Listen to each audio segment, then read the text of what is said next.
नमस्कार साथियों, incarnation class में आप सभी का बहुत बहुत स्वागत है।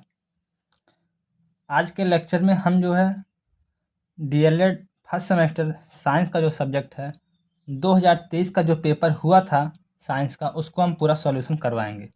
ठीक, तो ज़्यादा समय ना वेस्ट करते हुए चलिए हम सीधा स्टार्ट करते हैं। ठीक, देखिए यहाँ पे आपका पेपर में इस प्रकार कुछ रहेगा कि अति लघु उत्तरीय प्रश्न आपको 30 शब्दों में जो है उसका उत्तर देना है और लघु उत्तरीय प्रश्न आपको 50 शब्दों में देना है। आपका समय रहेगा टोटल 1 घंटा और पूर्णांक आपका रहेगा 25। ठीक, इसके बाद क्या होता है, इसमें 18 क्वेश्चन होता है। कुछ क्वेश्चन 2 नंबर के होते हैं, कुछ क्वेश्चन 1 नंबर के होते हैं। ठीक, इसके बाद क्या होता है, आप लोगों को अच्छे से लिखना होता है। केवल उत्तर पुस्तिका में केवल उत्तर लिखना है। ठीक, प्रश्न नहीं लिखना है। चलिए हम स्टार्ट करते हैं। पहला है हमारा वस्तुनिष्ठ प्रश्न, है ना। वस्तुनिष्ठ का मतलब होता है ऑब्जेक्टिव टाइप क्वेश्चन, है ना। पहला क्वेश्चन है ऊर्ध्वपातज पदार्थ नहीं है, यानी कि वो पूछ रहा है निम्न में से कौन सा ऐसा ऑप्शन है जो जिसमें ऊर्ध्वपातन की क्रिया नहीं होती है। तो ऑप्शन है नौसादर, नमक, आयोडीन, कपूर। इसमें आपका राइट आंसर हो जाएगा नमक। नमक में ऊर्ध्वपातन की क्रिया नहीं होती है। नौसादर, आयोडीन और कपूर, इन तीनों में ऊर्ध्वपातन की क्रिया होती है। ऊर्ध्वपातन का मतलब ये होता है ऐसा कोई भी ठोस जो सीधे वाष्प में वाष्प नहीं, सीधे सीधे गैस में बदल जाए गर्म करने पर। तो यह क्रिया किसमें होता है? नौसादर में, आयोडीन में और कपूर में। आपने देखा होगा कि कपूर में कई बार लोग जब उसे जलाते हैं तो वह सीधे जो है गैस में परिवर्तित हो जाती है, यानी कि गैस में उड़ जाती है। ठीक, तो इसका राइट आंसर आपका हो जाएगा ऑप्शन नंबर बी, नमक। ठीक, दूसरा क्वेश्चन है निम्नलिखित में से कीटभक्षी पौधा है, तो इसमें से कौन सा ऐसा ऑप्शन है जो कीटभक्षी पौधा है। तो नेपेंथीज, ये भी आपका कीटभक्षी पौधा है। संड्यू, ये भी आपका कीटभक्षी पौधा है। वीनस फ्लाई ट्रैप, ये भी आपका कीटभक्षी पौधा है। तो आपका राइट आंसर हो जाएगा ऑप्शन नंबर चौथा, उपयुक्त सभी।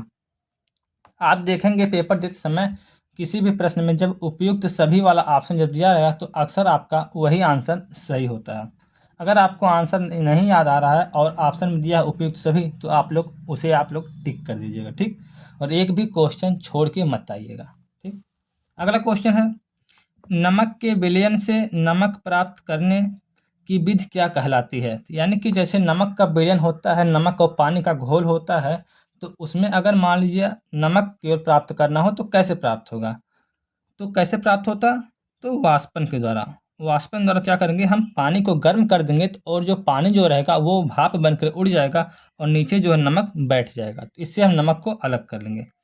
छानने की विधि किसमें होती है? छानने का विधि उसमें क्या आता है, जैसे मान लिया जाए पानी हो, उसमें कोई खरपतवार पड़ गया हो तो उसे छन्नी लगाकर छान देते हैं। ठीक, ये तो हो गया छानना। निथारना क्या मतलब होता है, जैसे अगर उसमें बालू बैठा हुआ है पानी में, तो हम क्या करेंगे, थोड़े टाइम तक उसे शांत रख देते हैं पानी, फिर वो पानी जब शांत हो जाता है तो फिर पानी को अलग कर लेते हैं और जो है बालू जो नीचे बैठा रहता है।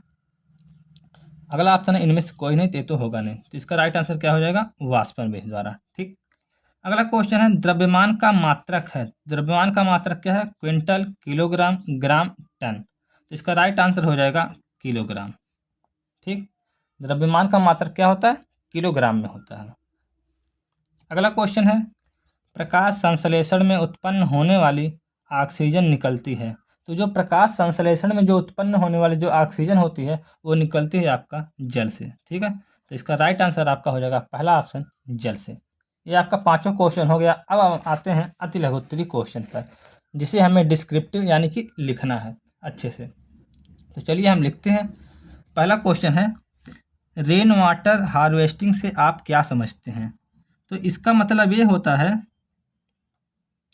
रेन वाटर हार्वेस्टिंग क्या होता है, जैसे आप देखे होंगे कि रेगिस्तान के क्षेत्रों में जब बरसात होती है तो वहाँ पे लोग गड्ढे बनाकर जो पानी को रोक लेते हैं, फिर उसे बाद में यूज करते हैं। तो यही क्या कहलाता है आपका? Rain water harvesting. ठीक, तो इसे हम चलिए लिखते हैं और लिख कर दिखाते हैं, क्योंकि हम एक भी क्वेश्चन टाइप करके नहीं लाएं, आपके सामने टोटल पूरा लिखेंगे और हम उम्मीद करेंगे कि आप भी इसी तरह एग्जाम में लिखेंगे। ठीक, तो चलिए लिखते हैं। जब पानी बरसात के रूप में रूप में धरती पर बरसता है तो रेगिस्तान क्षेत्र में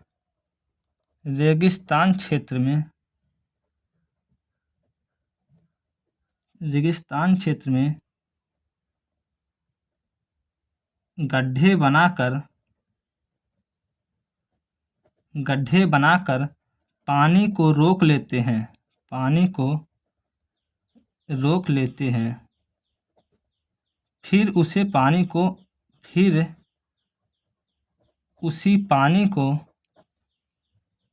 पानी को बाद में उपयोग में लाते हैं। यह क्रिया रेन वाटर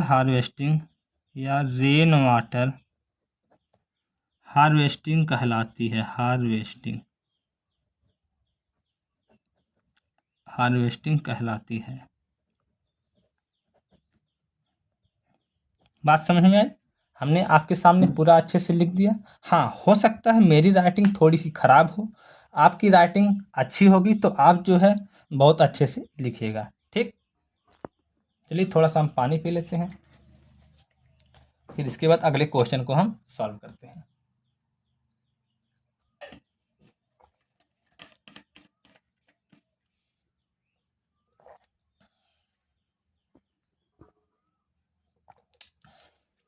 चलिए अगला क्वेश्चन है, गति के तृतीय नियम क्या है? अब देखिए गति का तृतीय नियम लिखना है और आप लोग थोड़ा सा स्केच पेन का जो है प्रयोग करिएगा। ठीक, हेडिंग वगैरह डालने में। तो जैसे लिखिएगा आप लोग, गति के तृतीय नियम क्या है, उदाहरण के साथ समझाइए। ठीक, तो क्या आप लोग लिखिएगा, न्यूटन के गति के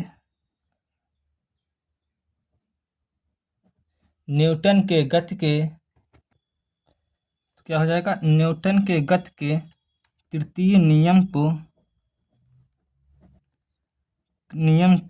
क्रिया प्रतिक्रिया का नियम भी कहते हैं। क्रिया प्रतिक्रिया का नियम भी कहते हैं। प्रतिक्रिया का नियम भी कहते हैं। ठीक, इसके बाद फिर क्या लिखिएगा, अर्थात जब हम किसी वस्तु पर जितना बल लगाते हैं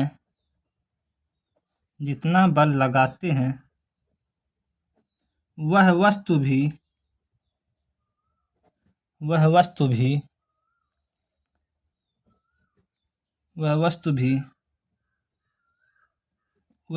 भी उतना ही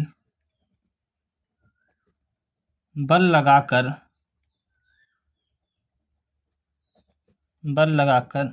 विरोध करती है।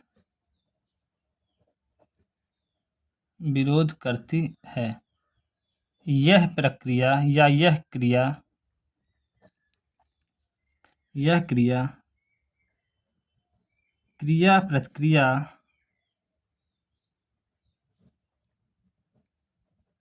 प्रतिक्रिया कहलाता है। ठीक, अब इसका लिखिएगा उदाहरण काले पेन से ना, उदाहरण आपका हो जाएगा, बंदूक से निकली गोली।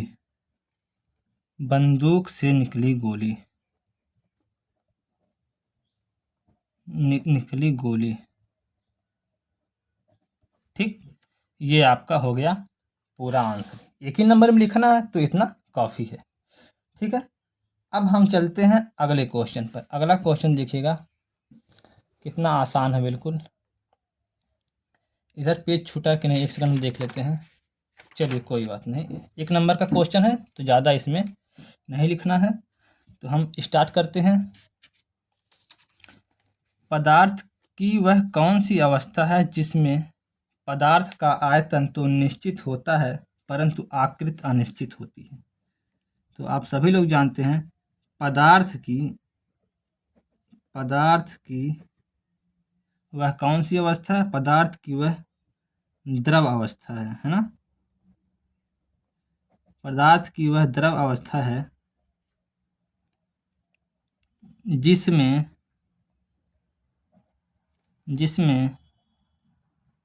पदार्थ का आयतन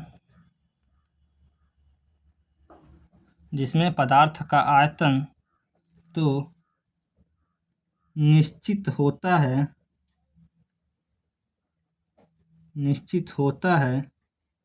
परंतु उनका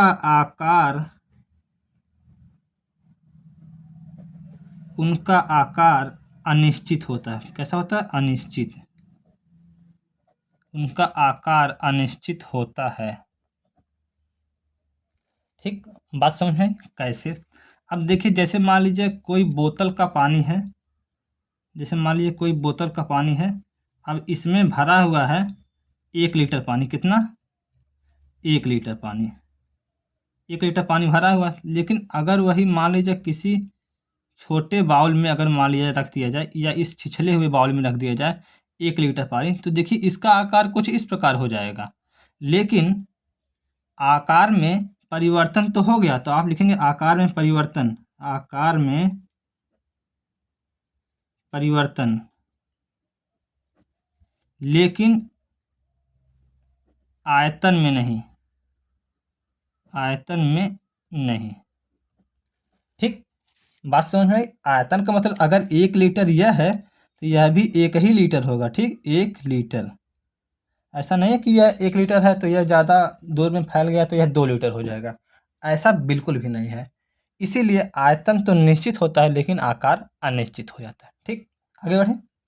बात समझ में आ रही है? अगर ऐसा कोई भी प्रश्न हो जो ना समझ में आ रहा है तो आप लोग कमेंट बॉक्स में कमेंट करिएगा। ठीक, क्योंकि हम जो है पूरा इस तरह लिख रहे हैं ताकि आप लोग भी इसी तरह लिखिएगा। हाँ, ये हो सकता है कि हमारी राइटिंग थोड़ी सही नहीं है, लेकिन आपकी राइटिंग अगर अच्छी होगी तो वो बहुत अच्छा से आप लोग लिख पाएंगे। ठीक, चलिए आगे बढ़ते हैं। इधर है आपका आ गया 9वां क्वेश्चन। दोलन गति किसे कहते हैं? उदाहरण सहित स्पष्ट कीजिए। तो दोलन गति किसे कहते हैं? लिखिएगा उत्तर में। किसी भी साम्य स्थिति के पिंड के दोनों ओर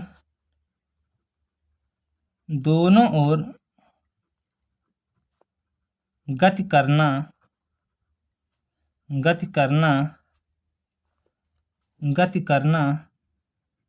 ही दोलन कहलाता है। हालांकि यहाँ पे लिखना चाहिए था कि समय के साथ गति करना, है ना? तो कोई बात नहीं, इसको हम आगे उदाहरण में स्पष्ट कर दे रहे हैं। ठीक, जैसे आपसे भी इस प्रकार जो है क्वेश्चन पेपर देते समय जो है पेपर में आपसे भी इस तरह थोड़ी बहुत कॉमन एरर हो सकती है। ठीक, तो क्या हो जाता है? दोलन कहलाता है। जैसे यहाँ पे आप उदाहरण देकर जब समझा देंगे ना तब नंबर आपका नहीं कटेगा बिल्कुल भी। जैसे कोई भी बालक जब झूला झूलता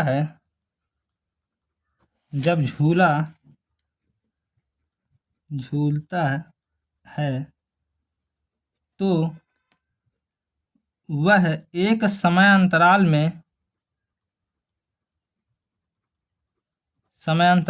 में बार बार दोहराता है। ठीक, जैसे इस तरह आप एक चित्र बना दीजिएगा हल्का सा, एक बार इधर जाते हुए, एक बार इस पिंड को इधर जाते हुए। ठीक, जैसे कोई यहाँ पिंड होगा ना तो एक बार इधर जाते हुए, एक बार इधर जाते हुए। ठीक, बात समझ में आई? चलिए आगे बढ़ें। अगला क्वेश्चन है यौगिक किसे कहते हैं। क्योंकि देखिए यह एक एक नंबर का है तो इसमें बहुत ज़्यादा जो है डीप जाने की कोई ज़रूरत नहीं है। ठीक, जब आप डीप जाएंगे तो आपका पेपर भी शायद टाइम टेकन भी हो जाएगा और शायद बहुत सही बन भी ना पाए, क्योंकि डीएलएड का पेपर है। ऐसा आप लिखिए ताकि जैसे लग रहा कि आप कक्षा 5 के बच्चे की तरह लिख रहे हैं, है ना। क्योंकि यह जो पेपर बनाया जाता है यह कक्षा 5 या कक्षा 4 के बच्चों के लेवल के हिसाब से बनाया गया रहता है। ठीक, तो चलिए हम लिखते हैं यौगिक किसे कहते हैं। लिखिएगा जब दो या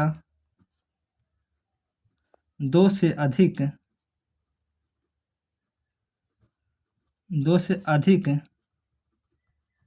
तत्वों को जब दो या दो से अधिक तत्वों को एक निश्चित मात्रा में जब दो या दो से अधिक तत्वों को एक निश्चित मात्रा में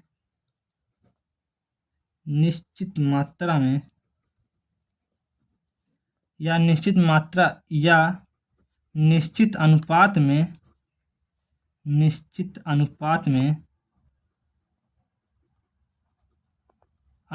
में मिलाया जाता है तो यौगिक का निर्माण होता है।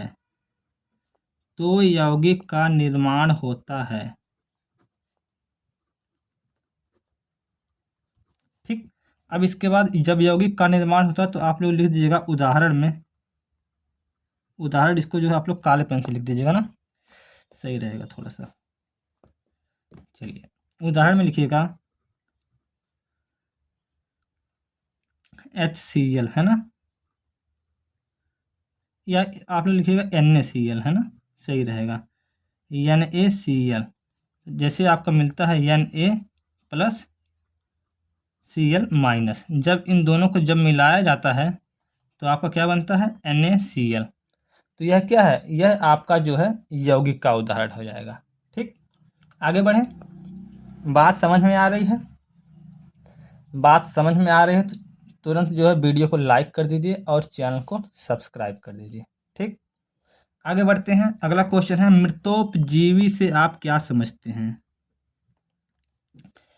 यह क्वेश्चन है मृतोपजीवी से आप लोग क्या समझते हैं। मृतोपजीवी का मतलब होता है मृत हुए जीव, है ना। तो जब जो जीव मरे हुए या सले गड़े जो है जीवों के ऊपर जो भोजन ग्रहण करते हैं उन्हें क्या कहते हैं, मृतोपजीवी। तो इसको परिभाषा में कैसे लिखेंगे, तो लिखिएगा जो जीव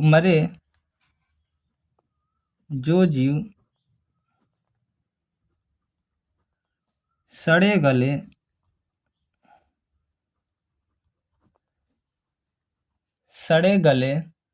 जीवों से अपना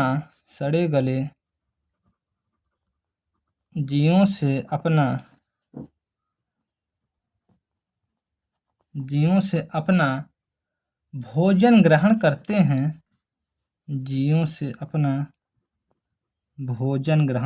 हैं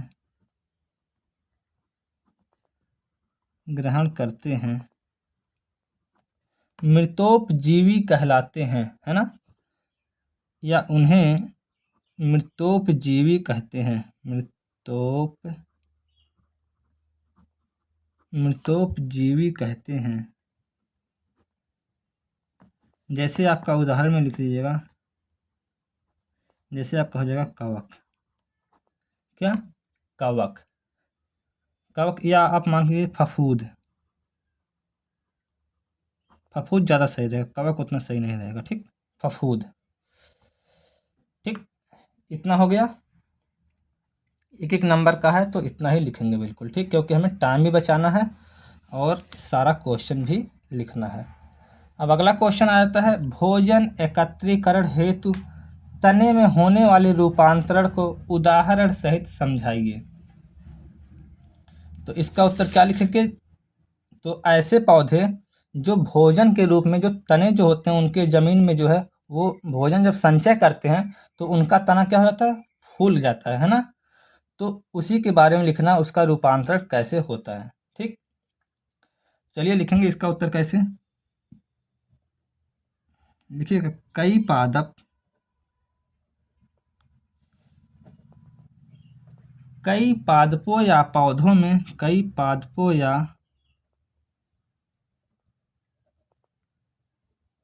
क्योंकि अब ये 2 नंबर का क्वेश्चन है ना, तो इसको थोड़ा सा लंबा करके लिखना है। कई पादपों या पौधों में भूमिगत तना भूमिगत तना भूमिगत तना खाद्य पदार्थों को संग्रहण करके भूमिगत तना खाद्य पदार्थों को संग्रहण करके खाद्य पदार्थों को संग्रहण करके खाद्य पदार्थों को संग्रहण करके फूल जाता है फूल जाता है। फिर लिखिएगा जैसे जैसे लिखिएगा, इसको थोड़ा सा काली पेन ना अंडरलाइन कर दिए। जैसे आलू जैसे लिखिएगा जैसे आलू अदरक आलू अदरक अरबी अरबी मतलब वही अरुई है ना। आलू अदरक अरबी ये सब क्या करते हैं, ये सब तने के रूपांतरित उदाहरण है ना। आलू अदरक अरबी तने के रूपांतरित उदाहरण हैं रूपांतरित उदाहरण हैं उदाहरण हैं जो कि आलू भूमि में भोजन संचय करके फूल जाता है। ठीक, बात समझ में आई। इतना भी आप लिख देंगे तब भी आपको नंबर मिल जाएगा। ठीक, अभी देखिए आपका 22 मिनट ही हुआ है ना, तो आपके पास वहाँ पे जो है पर्याप्त समय रहेगा, तो आप लोग आराम से बिल्कुल सोच समझकर अच्छे से लिखेंगे। ठीक, अब इसके बाद आता है बल से क्या अभिप्राय है। तो अब बल के बारे में लिखना है, बल से आप क्या समझते हैं, है ना। तो लिखिएगा, देखिए पहले इधर हम छोड़ें कि नहीं तब उसी, हाँ चलिए ठीक, छूटा है। बल क्या है ना, सबसे पहले हेडिंग डालिएगा बल।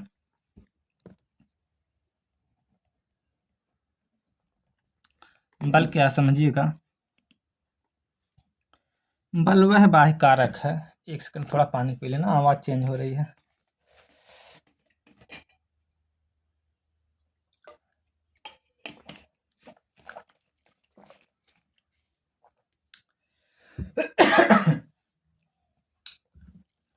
चलिए कोई बात नहीं। बल वह बाह्य कारक है, बल वह बाह्य कारक लिखिए या लिखिए बल वह धक्का या खिंचाव है, धक्का या खिंचाव है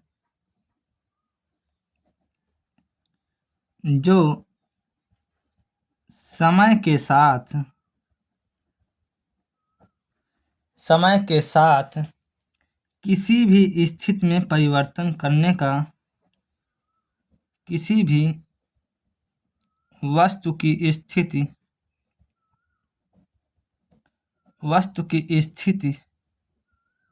में परिवर्तन करने का प्रयास करता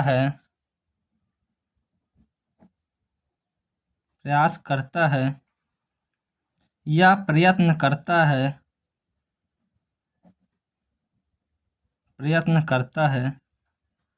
बल कहलाता है। इसका मात्रक न्यूटन होता है। बात समझ में आई? अब इसके बाद लिखिएगा बल निम्न प्रकार के होते हैं। बल निम्न प्रकार के होते हैं।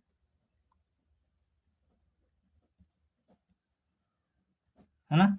तो इसके बाद हम लोग एक एक बल लिखते हैं। सबसे पहले लिखते हैं हम पेशीय बल, है ना? क्योंकि एक एक लाइन में लिख देना थोड़ा सा, इन्होंने बोला है कि बल के विभिन्न प्रकार का उदाहरण से संक्षिप्त वर्णन करना, है ना? सबसे पहले लिखिएगा पेशीय बल। पेशीय बल के बारे में लिखिएगा। दिख रहा है ना अच्छे से? थोड़ा तिरछे, अब सही दिखेगा ना? लिखिएगा पेशीय बल के बारे में, जब कोई भी जंतु अपने पेशियों या हाथों के द्वारा कोई काम करता है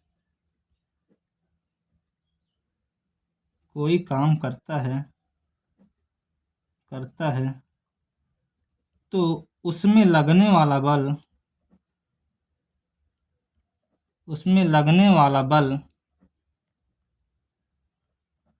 पेशीय बल कहलाता है।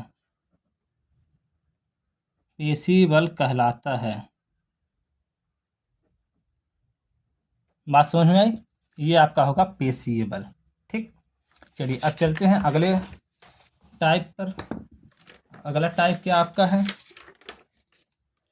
अगला आपका हम ले लेते हैं एक घर्षण बल, है ना? दूसरा आपका हो जाएगा घर्षण बल। इसके बारे में लिखिएगा किन्हीं दो सतहों के बीच लगने वाला बल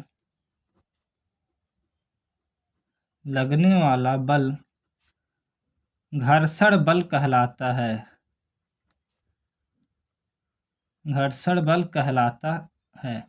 देखिए, आप लोग एग्जामिनेशन में जो है आपके पास काफ़ी पर्याप्त रहेगी, तो आप लोग इसका उदाहरण भी लिखते चलिएगा, ठीक? क्योंकि हमारे पास जगह नहीं, इसलिए हम उदाहरण बता दे रहे हैं। जैसे सड़क पर चलते हुए यात्री फिसल कर नहीं गिरते हैं, किसके कारण? घर्षण के कारण ही, ठीक? आप ये लिख सकते हैं। हम इसलिए नहीं लिख रहे हैं क्योंकि हमारे पास उतना जगह नहीं, क्योंकि हमें और भी अभी टाइप लिखना है, ठीक? तो तीसरा टाइप क्या आपका हो जाएगा? क्योंकि हम पहले से इधर क्वेश्चन भी हम लिख चुके हैं, तो उतना आइडिया हमें था नहीं कि कितने में ये मतलब आ जाएगा, है ना? लेकिन आप जब लिखेंगे तो आप तो क्रम से लिखेंगे। आपको तो पहले से ऐसा पता नहीं है कि हम पहले से क्वेश्चन लिख चुके होंगे, क्योंकि क्वेश्चन तो आप लोगों को लिखना नहीं है, केवल उत्तर पुस्तिका में उत्तर लिखना है, ठीक? तो आपका घर्षण बल हो गया।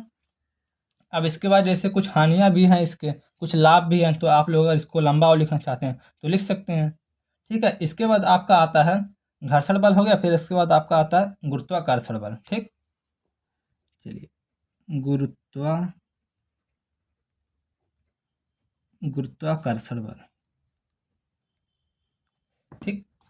चलिए, इसमें क्या लिखते हैं? ब्रह्मांड में प्रत्येक कण, या लिखिएगा प्रत्येक कण केवल, है ना?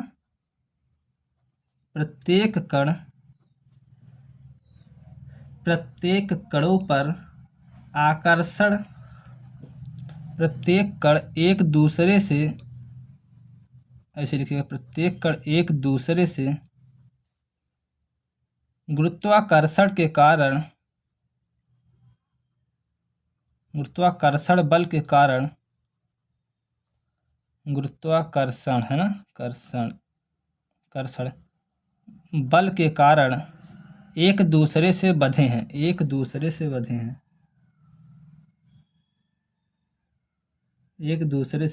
हैं, ठीक? इसके बाद फिर लिखिएगा जैसे पृथ्वी पर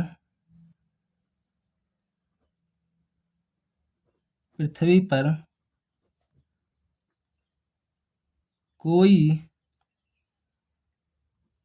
वस्तु जब कोई ऊपर फेंकता है तो वह स्वतः नीचे आ जाती है गुरुत्व के कारण ही। ठीक, या आप यहीं से लिख सकते हैं, पृथ्वी पर जब कोई वस्तु जब ऊपर से जब कोई भी वस्तु पृथ्वी से जब कोई व्यक्ति फेंकता है ऊपर तो वह नीचे फिर पुनः आ जाती है, यह गुरुत्व बल के कारण ऐसा होता है। ठीक, यह भी आप इतना लिख सकते हैं। ये ऊपर वाली आप नहीं लाइन लिखेंगे तब भी कोई बात नहीं है। ठीक, इससे भी कंसेप्ट क्लियर हो जाता है। और अगर आप लोग और थोड़ा सा लिखना चाहते हैं तो स्मॉल जी का मान 9.8 जहाँ आप लिख दीजिए जहाँ स्मॉल जी का मान 9.8 है। ठीक, यह भी आप लिख सकते हैं। चलिए और अगले पॉइंट पर चलते हैं। अगला आपका पॉइंट हो जाएगा वैद्युत बल या चुंबकीय बल, है ना। सबसे पहले लिखेंगे चुंबकीय बल।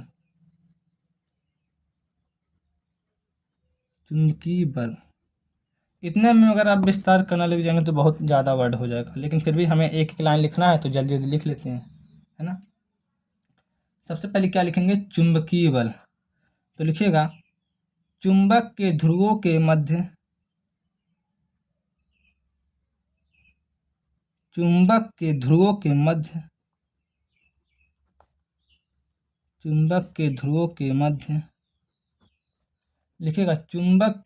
के मध्य लगने वाला बल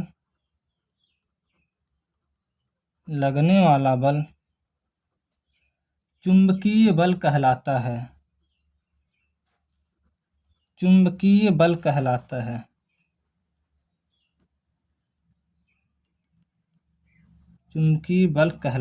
अब जैसे यहाँ पे एक एन पोल होता है, एक एस पोल होता है, यानी कि साउथ और नॉर्थ ऐसे कुछ करके, है ना। तो ये सब मतलब अभी और डिस्क्राइब करेंगे फिर टाइम लग जाएगा और यहाँ पे जगह भी नहीं है ना। तो चलिए अगला लिख लेते हैं जल्दी से। इतना भी आप गिन लीजिएगा, 60 वर्ड से बहुत ज़्यादा हो जाएगा, 50 वर्ड से बहुत ज़्यादा, क्योंकि हमें 50 वर्ड ही लिखना है। लिखिएगा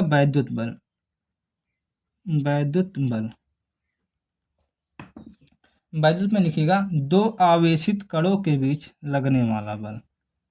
दो आवेशित कणों के बीच लगने वाला बल।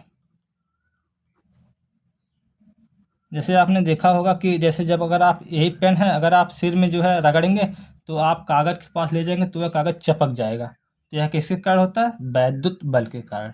ठीक, चलिए अब आगे बढ़ें। अब अगला आ जाता है आपका ठोस, द्रव एवं गैस की आणविक संरचना के आधार पर सचित्र वर्णन कीजिए। अब इसका देखिए सचित्र यानी कि चित्र बनाकर इसका वर्णन करना है। तो चलिए वर्णन करते हैं। सबसे पहले लिखेंगे आप ठोस, द्रव, गैस, है ना। एक एक हेडिंग बना के पहले लिखें कि कैसे। चलिए एक एक हेडिंग बना के लिखते हैं ना। चलिए सबसे पहले लिख लेते हैं ठोस। थोड़ा वही हेडिंग बनाने से क्या होता है ना, थोड़ा सा वही लंबा हो जाता है क्योंकि यहाँ पे स्पेस कम है ना। चलिए कोई बात नहीं, फिर भी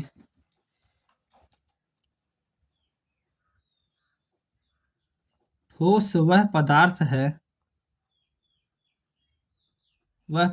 है जिसका आकार, आयतन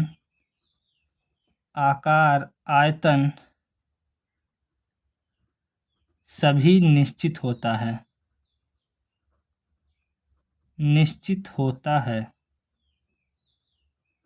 ठीक, इसके बाद द्रव के बारे में लिखेंगे। देखिए एक एक लाइन हम इसलिए लिख रहे हैं क्योंकि हमें यहाँ पे चित्र भी बनाना है। ठीक, अभी इसमें लिखिएगा द्रव में ठोस के अपेक्षा कम घनत्व होता है तथा इनका आकार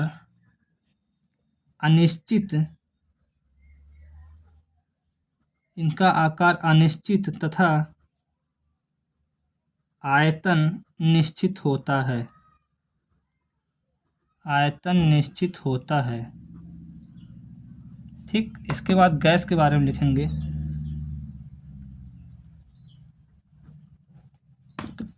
लिखिएगा इनका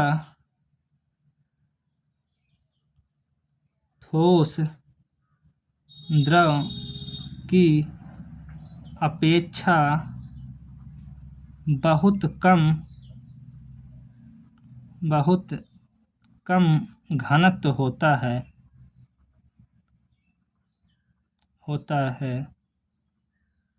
तथा इनका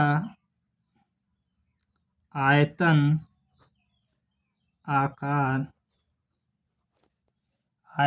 आकार दोनों अनिश्चित होता है। ठीक, चलिए अब इसका हम चित्र बना लेते हैं एक जल्दी से।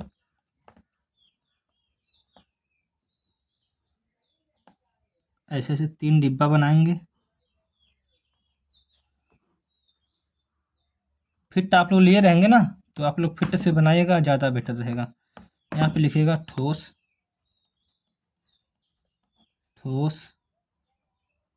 द्रव गैस। ठीक, अब इसके जो कण होते हैं बहुत नज़दीक होते हैं। इस तरह आप लोग इसको बनाइएगा। इसको जो है पेंसिल से बनाइएगा, ठीक रहेगा। हम पेन से बना दे रहे हैं, लेकिन आप लोग पेंसिल से बनाइएगा। ठीक, चलिए ये हो गया आपका ठोस, यह आपका हो गया द्रव। ठीक, यह आपका होगा गैस। तो पता चल रहा है ना कि इनके कण आपस में बिल्कुल सघन है। इनके कण जो है आपस में थोड़ा सा ठोस के अपेक्षा दूर है, और गैस में बिल्कुल दूर है। ठीक, इतना पता चल रहा है ना। तो इनकी जो आणविक जो संरचना, यानी कि जो इनकी जो अणु हैं, एक एक अणु जो होते हैं, आणविक संरचना के आधार पर सचित्र वर्णन करना है ना।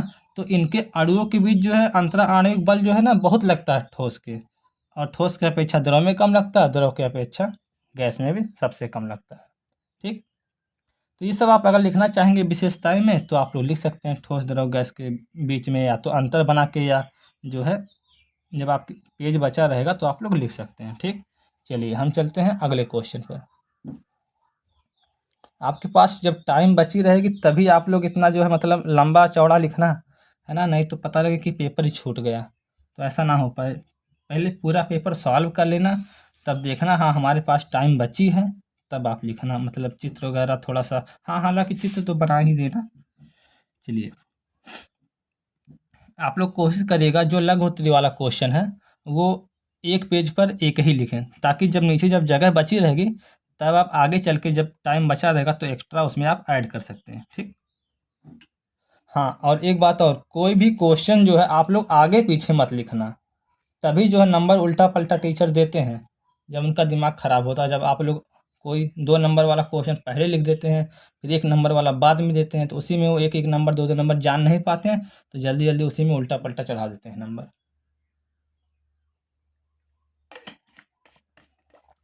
ठीक, चलिए अगला क्वेश्चन है, बेलन की लंबाई तथा वृत्त के व्यास का मापन किस यंत्र से किया जाता है?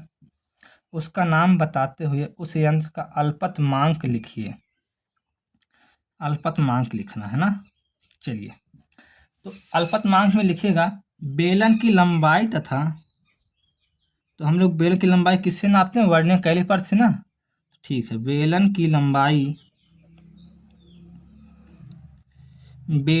लंबाई तथा वृत्त के व्यास को मापने के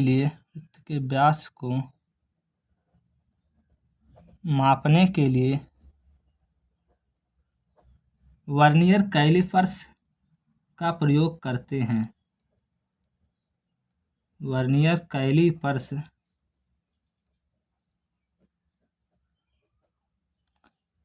वर्नियर कैलीपर्स का प्रयोग करते हैं।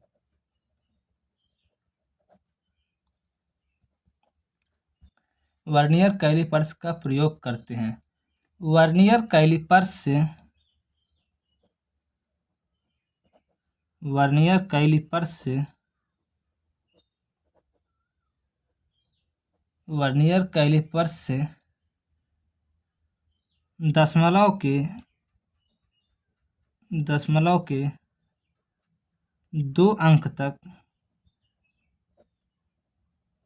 यथार्थतापूर्वक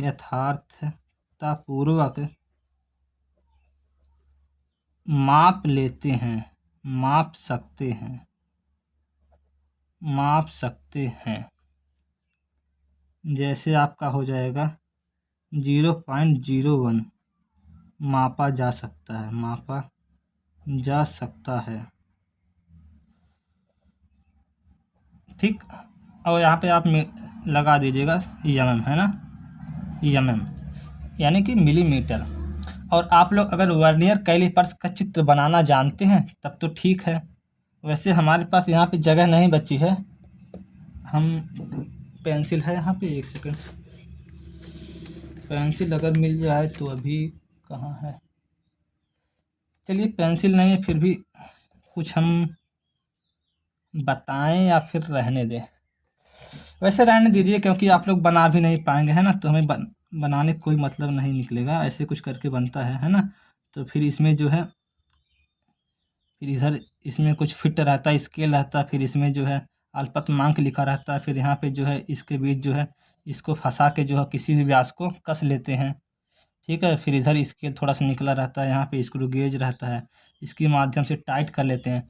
तो ये सब मतलब रहता है। ऐसे रफली हम ऐसे खींच दे रहे हैं, लेकिन आप लोग अगर बनाइएगा तो अच्छे से बनाइएगा। ठीक। क्योंकि हम अपने नोट्स में जो आप लोगों को प्रोवाइड किए हैं वो पूरा हम उसमें अच्छे से बनाए हैं।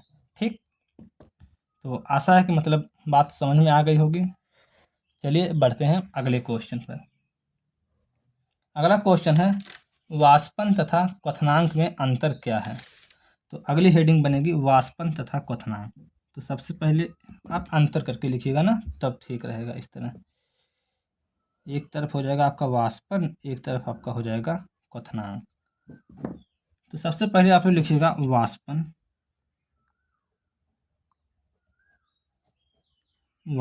फिर इधर लिखिएगा क्वथनांक, क्वथनांक, है ना।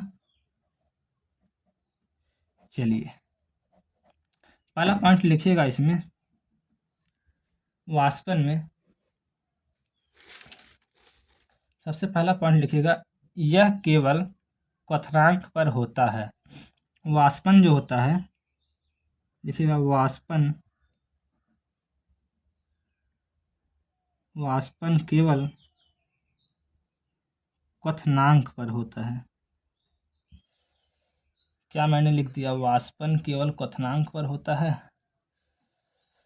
ये तो क्वथनांक का हमने लिख दिया इसमें ना। इसमें लिखना है वाष्पन जो है किसी ताप पर होता है। लिखिएगा वाष्पन जो है, वाष्पन किसी ताप पर होता है, किसी ताप पर होता है। देखिए मुझसे भी गलती हो गई ना, वाष्पन किसी ताप पर होता है, लेकिन यहाँ पे लिखिएगा क्वथनांक। जब आप इसमें लिखिएगा यह केवल क्वथनांक पर होता है,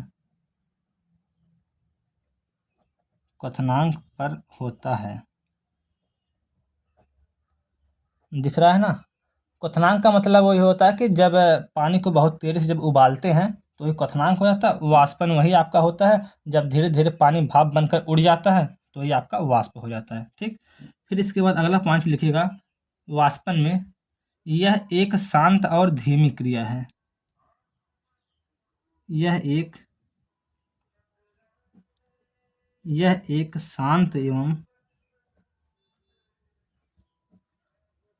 शांत एवं धीमी प्रक्रिया। क्या? शांत एवं धीमी प्रक्रिया है। शांत एवं धीमी प्रक्रिया है, लेकिन आप इसमें लिखेंगे यह तेज एवं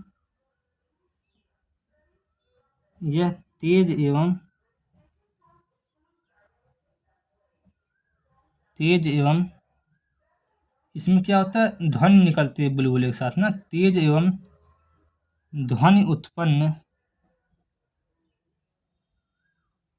उत्पन्न करने वाली प्रक्रिया है। बात समझ में आई? इसके बाद अगला लिखिएगा, इस क्रिया में बुलबुले नहीं बनते हैं। इस क्रिया में बुलबुले नहीं बनते हैं।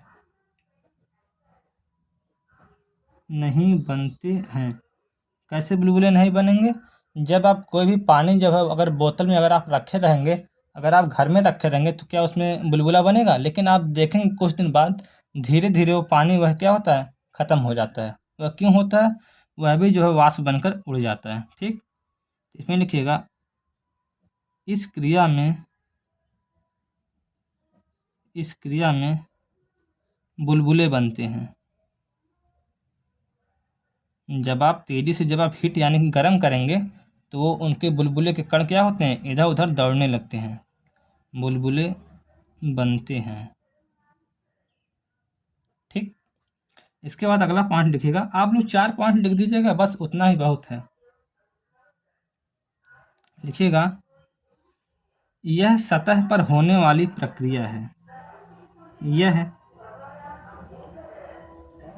यह सतह पर होने वाली प्रक्रिया है। सतह का मतलब ये होता है, जैसे 1 सेकंड थोड़ा पानी पी लें।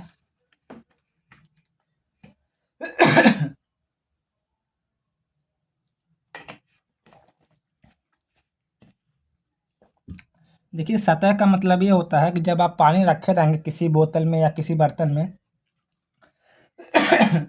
तो क्या होता है कि वह धीरे धीरे वह उड़ जाता है। उनके बुलबुले के कण इधर उधर नहीं जो है दौड़ते हैं, अंदर के कण वो धीरे धीरे ऊपर से उड़ेगा, है ना। तो जब जैसे मान लीजिए कोई बर्तन है, इसमें आप पानी यहाँ से मान लीजिए यहाँ तक है, ठीक है, तो यह जो ऊपर के जो कण होते हैं यहीं से उड़ता है। ऐसा नहीं कि इधर उधर कण इधर उधर जान लेंगे, है ना। लेकिन यह क्रिया इसमें नहीं होता है। तो लिखिएगा, इसमें लिखिएगा, यह द्रव के सभी कणों पर होता है। यह द्रव के सभी कणों पर होता है, सभी कणों पर होता है। इसमें आप देखेंगे ना, तो जैसे मान लीजिए यहाँ पे द्रव के कण है ना, तो ये सब इधर उधर बुलबुल बुलबुल बुलबुल बुलबुल ये सब करेंगे, है ना। क्योंकि जब आप हीट देंगे तो क्या होते हैं, उनके अंतरा आणविक जो होते हैं, कण होते हैं, उनमें क्या हो जाता है, वे इधर उधर भागने लगते हैं। ठीक, जब भागने लगते हैं तो क्या होता है, ऊपर के कण नीचे आते, नीचे कण ऊपर आते, सभी कण एक दूसरे की तरफ भागने लगते हैं। ठीक, चलिए अब अगला 2 क्वेश्चन बचा हुआ है। अगला है 17 नंबर क्वेश्चन, है ना, दिख रहा है ना अच्छे से। लिखिएगा, ऊर्जा के नवीकरणीय तथा अनवीकरणीय स्रोतों से आप क्या समझते हैं, उदाहरण देकर समझाइए। तो देखिए, नवीकरणीय ऊर्जा और अनवीकरणीय ऊर्जा वह होता है, जैसे देखिए नवीकरणीय ऊर्जा वो होता है जो खत्म ना हो, ऐसा आप समझिए, और जो चीज़ खत्म हो जाए वह चीज़ अनवीकरणीय है। ठीक, तो सबसे पहले हेडिंग बनाइएगा, नवीकरणीय ऊर्जा। क्या? नवीकरणीय ऊर्जा। हमें टाइम भी मतलब देखते रहना बराबर कि कितना टाइम हो रहा है, कि उतने टाइम में हमारा मैनेज हो जाएगा कि नहीं, है ना। नवीकरणीय ऊर्जा, तो इसका लिखिएगा, ऊर्जा के कभी नष्ट ना होने पर, ऊर्जा के कभी ना नष्ट होने वाले, कभी नष्ट ना होने वाले स्रोतों को होने वाले स्रोतों को नवीकरणीय ऊर्जा कहते हैं। नवीकरणीय ऊर्जा कहते हैं। जैसे तो कौन सी चीज़ें हैं जैसे ख़त्म नहीं होती हैं? जैसे आप मछली, हवा, पानी, सूर्य का प्रकाश। क्या कभी सूर्य का प्रकाश ख़त्म हो जाएगा? तो आप कहेंगे नहीं। ठीक, इसके बाद आपका आ जाता है अनवीकरणीय ऊर्जा। अनवीकरणीय ऊर्जा। अनवीकरणीय में इसका उल्टा हो जाएगा ऊर्जा के, लिखिएगा, ऊर्जा के स्रोत सीमित होते हैं। ऊर्जा के स्रोत सीमित होते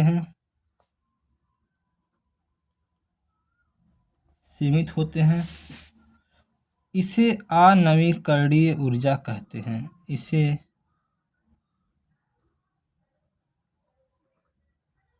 इसे अनवीकरणीय ऊर्जा कहते हैं।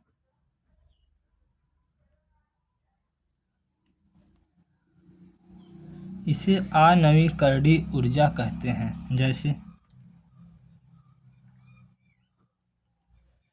जैसे आपका हो जाएगा कोयला,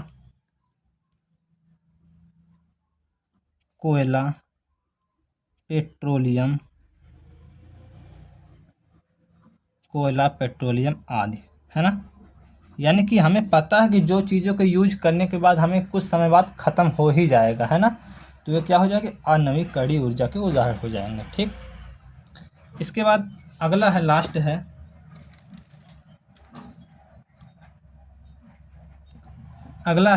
पोषण के आधार पर पादप और जंतु में अंतर समझाइए, है ना। तो पोषण के आधार पर, तो सबसे पहले लिखिएगा, हेडिंग डालिएगा पोषण, है ना। सबसे पहले डालिएगा पोषण।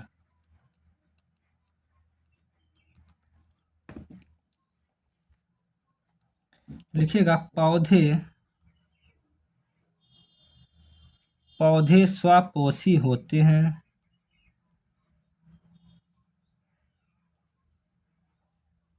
पादप और जंतु में ना, पौधे स्वपोषी होते हैं। ये अपना भोजन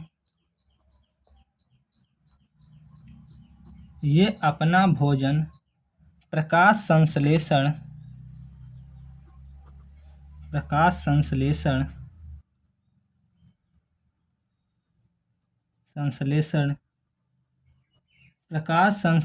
की क्रिया के माध्यम से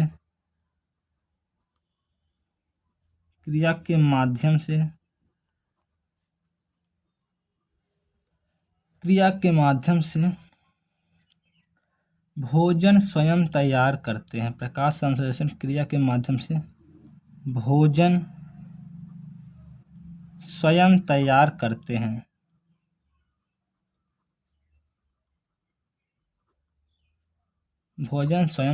करते हैं। ठीक, जब वही आप जंतु में लिखेंगे तो जंतु क्या करते हैं? फिर लिखिएगा यहीं पर,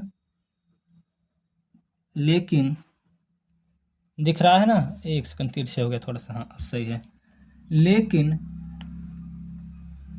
लेकिन अगर जंतु की बात किया जाए, लेकिन जंतु परपोषी होते हैं। ये भोजन के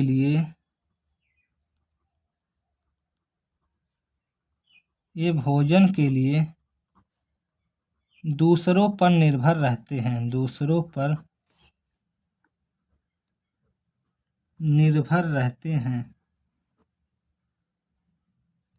ठीक, यह क्या करते हैं? भोजन के लिए दूसरों पर निर्भर रहते हैं, जो अपना भोजन स्वयं नहीं बनाते हैं, है ना। जो अपना भोजन स्वयं नहीं बनाते हैं। स्वयं नहीं बनाते हैं, है ना। ये जो क्या करते हैं, ये अन्य जीवों पर या अन्य जीवों पर अन्य जीवों या कार्बनिक पदार्थों पर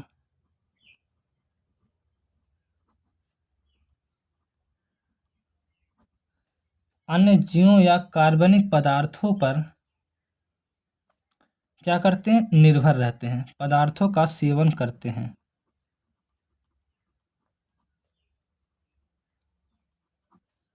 सेवन करके पोषक तत्व को प्राप्त करते हैं। पदार्थों का सेवन करके पोषक तत्व, है ना, पोषक तत्व को प्राप्त कर लेते हैं, पोषक तत्व को प्राप्त कर लेते हैं। अब आपका ये पूरा पेपर हो गया। अब देखिए आपका 56 मिनट हमें पूरा लगा सॉल्व करने में, ठीक। तो लगभग 1 घंटे का पेपर है। आप बिल्कुल सीमित शब्द लिखेंगे तो आपको 1 घंटे में आपका पूरा अच्छे से पेपर सॉल्व हो जाएगा, ठीक। और 2-4 मिनट बच जाएगा, आप जो उसको जो है एक बार रिवाइज भी कर सकते हैं। द इंड, है ना। अगर आपको यह वीडियो अच्छा लगा हो, बात समझ में आई हो, तो चैनल को सब्सक्राइब कर लीजिएगा और वीडियो को लाइक कर दीजिएगा। और अपने मित्र के पास और व्हाट्सएप ग्रुप या जो भी आपका टेलीग्राम जो ग्रुप बना हो, आप उसमें इस वीडियो को शेयर बैक कर दीजिएगा, ठीक। अगर आपको किसी भी प्रकार का कोई क्वेरी है, कोई क्वेश्चन है, तो आप हमसे हमारे टेलीग्राम चैनल इनकार्नेशन क्लासेज,